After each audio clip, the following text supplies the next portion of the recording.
All right, so let's review real quick. In the last lesson, we learned about conflict. Conflict is the reason why the audience is paying attention to your story. It's kind of the premise of the story. And to design a conflict, we have a handy one-sentence Mad Lib, a seemingly simple one-sentence Mad Lib. Someone wants something badly, but they have trouble getting it.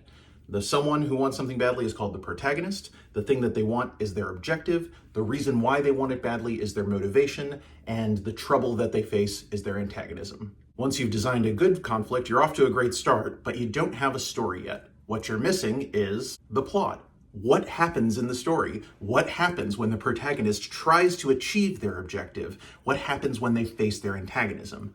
The plot grows out of the conflict. They work together.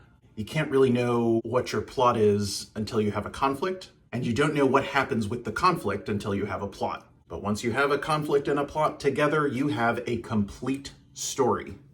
When you're ready to design your plot, I think you need 4 sentences to do it. The first one you already know, that's the conflict. Someone wants something badly, but they have trouble getting it.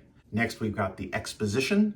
Exposition is the context. What does the audience need to know about the conflict in order to understand the rest of the plot? After the exposition is the culmination, and the culmination is what happens when the protagonist faces their antagonism, what happens when they collide together. And the last part you need is a resolution. And in the resolution, we find out, does the protagonist achieve their objective? Do they achieve some of their objective? Do they achieve none of their objective? What happens? How does it affect them? Is it definitive? So conflict, exposition, culmination, and resolution.